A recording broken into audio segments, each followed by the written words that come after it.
आज हम फिर से एक यूनिक और एकदम मज़ेदार सी रेसिपी लेकर आए हैं जो सभी को पसंद आने वाली है और बड़ी ही आसान तरीके से हमने आज इसको यहाँ पर बनाया है। ख़ास बात यह है कि इसे बनाकर आप महीने भर के लिए स्टोर करके भी रख सकते हैं। तो आज चलिए हम ये रेसिपी देखते हैं। तो आज हमने यहाँ पर मूंग दाल को, छिलका वाली जो मूंग दाल होती है, उसको पहले से भिगोकर रख दिया था लगभग 3 से 4 घंटे पहले। और इसको हम इस तरह से साफ़ कर लेंगे धुलकर और इसको सूखने के लिए स्ट्रेनर में रख दिया है। अब एक कढ़ाई में हमने लिया है तेल, थोड़ा सा, लगभग 4 चम्मच, और उसमें डाला है 1 चम्मच जीरा, 1 चम्मच कुटा हुआ धनिया, और डाली है हमने सौंफ भी कुटी हुई है। अब इनको हम अच्छी तरह से भून जाने देते हैं। जब ये मसाले अच्छे से भून जाएंगे तब यहाँ पर हम इसमें डालेंगे आधा कटोरी बेसन। तो जितनी दाल थी उतना ही बेसन हमें यहाँ पर लेना है। आधी कटोरी मूंग की दाल को मैंने रात में भिगोया था और उसी के अकॉर्डिंग हमने आधा कटोरी बेसन भी यहाँ पर लिया है। अब इसको हमें एकदम धीमी आंच पर अच्छे से भून लेना है। और अगर तेल आपको कम लग रहा हो तो आप इसमें तेल और बढ़ा सकते हैं। लगभग इस तरह की कंसिस्टेंसी इसकी होनी चाहिए। तो मैंने बीच में तेल थोड़ा सा बढ़ा लिया था, लगभग 2 से 3 चम्मच तेल मैंने और ऐड किया था। अब यहाँ पर इसमें हम कुछ सूखे मसाले डालेंगे, जैसे कि आधा चम्मच हल्दी, आधा चम्मच कश्मीरी लाल मिर्च और 1 चम्मच भर के हमने पिसी लाल मिर्च भी ऐड की है। टेस्ट के अकॉर्डिंग आप अपने मसाले कम या ज़्यादा कर सकते हैं। और मैंने ये थोड़ी सी हींग को पानी में भिगो कर रखा था, उसको मैंने इसमें ऐड कर दिया है। उसी से देखिए जो बेसन है हमारा वो एकदम दानेदार हो गया है। हींग को आप भिगो कर डालेंगे तो इसमें अच्छी सी खुशबू आती है।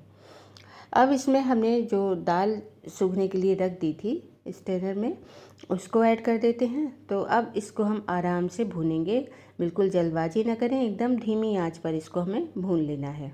दाल को हमने पीसा नहीं है, बस इसी तरह से साबुत ही हमने इसमें डाल दी है। अब आराम से इसको हमें भून लेना है। यहाँ पर हमने इसमें थोड़ी सी चीनी, लगभग 1 चम्मच चीनी और 1 चम्मच अमचूर पाउडर इसमें ऐड कर दिया है। इन दोनों का खट्टा मीठा से जो टेस्ट होता है वो इन कचौड़ियों में बहुत मज़े का लगता है। 1 चम्मच जीरा पाउडर डाला है और ये थोड़ी सी कसूरी मेथी हमने ऐड की है। इसमें हम हरा धनिया ऐड नहीं करेंगे, ना ही हरी मिर्च को ऐड करेंगे। अगर ये मसाले हम मतलब हरा धनिया या हरी मिर्च ऐड करते हैं तो फिर ये हमारी कचौड़ियों का मसाला ज़्यादा दिन नहीं चल पाएगा। अब इसमें हमने स्वादानुसार नमक भी ऐड कर दिया है। अब इसको हम अच्छी तरह से मिक्स कर लेते हैं और साथ में अभी फ्लेम को एकदम हमने लो पर रखा हुआ है। अब यहाँ पर हमारा मसाला पूरी तरह से भुन चुका है। अब इसको हम दूसरे बर्तन में निकाल लेते हैं और इसको ठंडा होने के लिए रख देते हैं। तो जब तक हमारा मसाला ये ठंडा हो रहा है तब तक हम कचौड़ी के लिए डो लगा लेते हैं। अब हमने यहाँ पर लगभग 300 ग्राम मैदा लिया है और उसमें हमने नमक डाल लिया है और लगभग 50 से 60 ml इसमें हम तेल या घी, जो भी आप डालना चाहें वो डाल दें। मैंने यहाँ पर तेल लिया है। तेल को हम यहाँ पर अच्छी तरह से मिक्स करेंगे। जो मतलब खस्ता कचौड़ी हमारी तभी बनेगी, तेल ज़्यादा डालने से मतलब नहीं है। मतलब ये होता है कि तेल को हम किस तरह से पूरी मैदा में मिक्स करते हैं। इस तरह से दोनों हाथों से मसल कर हमें इसमें ऐड कर लेना है। जब मैदा इस तरह से बंधने लगे आपस में तब समझिए कि हमारा डो एकदम रेडी है। अब इसको हम थोड़ा थोड़ा पानी करके इसको मिक्स कर लेते हैं और एक प्रॉपर डो की शेप इसको हम दे देते हैं। थोड़ा थोड़ा पानी ऐड करना है, बहुत सारा पानी एक साथ ना डालें। इसमें पानी अब ज़्यादा नहीं लगेगा, बस आधी कटोरी से भी कम लगेगा।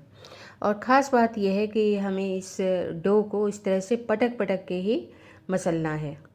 जितना ज़्यादा हम इसको पटक पटक के मसलेंगे उतना ही ज़्यादा हमारा मतलब जो कचौड़ियाँ हैं वो उतनी ही ज़्यादा हमारी खस्ता बनेंगी। तो इस तरह से हमने पटक पटक के इसको लगभग 20 से 25 बार मैंने इसको पटका है। अब इसको हम कवर करके रख देते हैं लगभग 10 मिनट के लिए। और तब तक जो दाल हमारी ठंडी हो चुकी है उसके हम छोटे छोटे से इस तरह से बॉल्स बना लेते हैं। जितनी बड़ी हमें कचौड़ी रखनी है उसी हिसाब से हम छोटा या बड़ा बॉल बना लेते हैं। यह देखिए हमारी थोड़ी सी दाल बच भी गई है। इस दाल को भी हम फ्रिज में रख देंगे तो ये आगे काम आएगी। ज़रूरी नहीं है कि सारी दाल की कचौड़ी एक साथ ही बनाई जाएंगी। ये जो मिक्सचर हमने दाल वाला बनाया है ये महीनों इस तरह से रखा जा सकता है। अब हम आटे को हल्का सा मसल लेते हैं और फिर इसकी हम लोई बनाते हैं। इस तरह से हमने इस तरह से लंबा लंबा कर लिया है और फिर चाकू की हेल्प से हम इसकी लोई काट लेंगे तो एक साथ लोई एक साइज़ की कट जाएंगी। इस तरह से हमें काट लेनी है। आटा एकदम सॉफ्ट है, बहुत टाइट नहीं रखना है, न तो बहुत ही पतला और ना ही बहुत टाइट, एकदम मीडियम रेंज का आटा हमारा डो लगा है।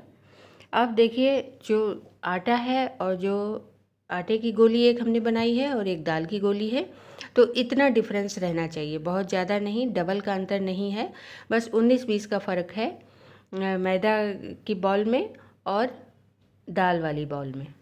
अब इसको हमें जो लोई हमने बनाई है इसको हम इस तरह से पतला कर लेते हैं, चाहे हाथों पर ही रख कर पतला कर लें या फिर हम इस तरह से चकले पर रख कर हमने पतला कर लिया है। अब इसमें एक बॉल हम दाल वाली अंदर रखेंगे और इस तरह से दबा दबा कर इसको हम कवर कर देते हैं और जो बचा हुआ ऊपर आटा आता है उसको हम निकाल लेंगे। उसको इसी में छोड़ना नहीं है, इसको निकाल कर हम अलग कर लेंगे, तभी हमारी कचौड़ी जो है वो बहुत टेस्टी बनेगी। अब यहाँ पर इसको हमें बेलना नहीं है, बस इस तरह से हथेली की हेल्प से हमें इसको पतला कर लेना है। बीच में बस हमें दबाना है, किनारों को बिल्कुल भी टच नहीं करना है, वो जैसे हैं वैसे ही बने रहने देते हैं। बस दाल को हमें इसमें जहाँ पे दाल हमने भरी है बस वो जगह हमें फ्लैट कर लेनी है। अब तेल हमारा एकदम हल्का गुनगुना होना चाहिए, बहुत गर्म नहीं होना चाहिए, एकदम हल्के गर्म तेल में हमें इसको डालना है और बाद में हमें थोड़ा सा मीडियम फ्लेम कर लेनी है। मतलब ये नहीं कि हल्का तेल गरम है तो उसी फ्लेम पर हमें बराबर सेकनी है, ऐसा नहीं है। बाद में जब ये कचौड़ियाँ तैर कर ऊपर आ जाती हैं उसके बाद हमें इस तेल को थोड़ा सा ज़्यादा गरम कर लेना है। मतलब मीडियम फ्लेम पर हमें इसको रखना है, हाई तो कभी भी नहीं करना है, बिल्कुल भी नहीं करना है, बस लो टू मीडियम हमें इसको बनाना है। इस समय तो एकदम लो फ्लेम है, बस इसको इसी तरह से हमें छोड़ देना है। ये जब 5 मिनट के अंदर ये इस तरह से ऊपर आ जाती हैं अपने आप, देखिए तैर कर ऊपर आ गई हैं और एकदम फूलने लगी हैं, कितना बढ़िया देखने में लग रहा है ये।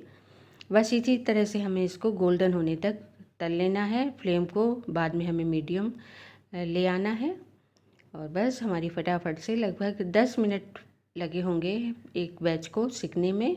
और एक साथ हमने इसमें कई सारी डाली हैं तो कोई बिल्कुल भी ज़्यादा टाइम नहीं लगता है। बस फटाफट से हमारी ये खस्ता कचौड़ियाँ बनकर रेडी हो गई हैं। अब आप इसे स्टोर करके महीने भर के लिए रख सकते हैं और इसको आप हरी चटनी, मीठी चटनी के साथ अच्छे से डालकर इसको खा सकते हैं। सब्जी के साथ भी कुछ लोग खाते हैं, लेकिन हरी धनिया की चटनी और मीठी चटनी के साथ खाने का मज़ा ही अलग होता है। इसे हम बनाकर पहले से रख लें तो अचानक से जब मेहमान आ जाते हैं तो हमें नाश्ता मंगाने की कोई भी चिंता नहीं रहती है और इसमें 2 कचौड़ी खा लें तो अच्छे से हमारा पेट भी भर जाता है। तो आपको मेरी ये रेसिपी कैसी लगी ज़रूर बताइएगा और अगर आपको ये रेसिपी पसंद आई हो तो प्लीज़ मेरे चैनल को लाइक और सब्सक्राइब करना ना भूलिएगा। Thank you.